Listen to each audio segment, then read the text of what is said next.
এই মুহূর্তে রায়গঞ্জ মেডিকেলের ছবিটা আপনাদের দেখাচ্ছি। কলেজ ক্যাম্পাসে আগুন, ক্যাম্পাসের ভিতরে ঝোপে আগুন লাগে। আগুন নেভাতে ঘটনাস্থলে দমকলের একাধিক ইঞ্জিন কাজ করছে। কিভাবে আগুন লাগলো, কটা ইঞ্জিন কাজ করছে, কি পরিস্থিতি জানাবে মুক্তা রয়েছে আমার সঙ্গে। মুক্তা, দেখো তো বলছি, রায়গঞ্জ মেডিকেল আব্দুল খানের মেডিকেল ক্যাম্পাস রয়েছে, সেই ক্যাম্পাসের ভিতরে জঙ্গল ছিল। সেই জঙ্গলে কিন্তু ভয়াবহ আগুন দেখা যায় এবং বলা যেতে পারে যে এই আগুন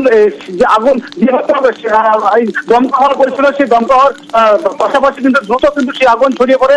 আমাদের সেই মেডিকেল কলেজের পাশে যে বিশাল এরিয়া নিয়ে জঙ্গল রয়েছে, সেই জঙ্গলে কিন্তু আগুনটা লাগে এবং সেই আগুনটাকে কেন্দ্র করে যারা মেডিকেল কলেজের যারা ছাত্রছাত্রীরা ছিল তারা কিন্তু সেখানে আতঙ্ক ছড়িয়ে পড়ে। পাশাপাশি দমকলের খবর দিলে দ্রুত প্রথমে একটি ইঞ্জিন আসে, একটি ইঞ্জিনে কিন্তু আগুন নিয়ন্ত্রণ করতে পারে না। পরে কিন্তু আবার দমকলের ইঞ্জিন আসে, তারপরে কিন্তু আগুন অনেকটাই নিয়ন্ত্রণে আনার চেষ্টা করা হয়েছে। তবে বলা যেতে পারে যে মেডিকেল কলেজের ক্যাম্পাস রয়েছে, যে জঙ্গল রয়েছে, এর আগে কিন্তু মেডিকেল কলেজ ক্যাম্পাসের যে আধিকারিক রয়েছে তাই কিন্তু বলা হয়েছিল জঙ্গল পরিষ্কার করার জন্য, কিন্তু তারা কিন্তু জঙ্গল পরিষ্কার করেনি। সেই কারণে কিন্তু ওখানে এর আগেও কিন্তু আগুন লেগেছে।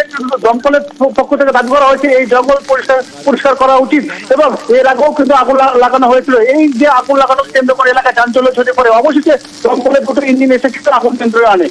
সমশ্রী, বেশ।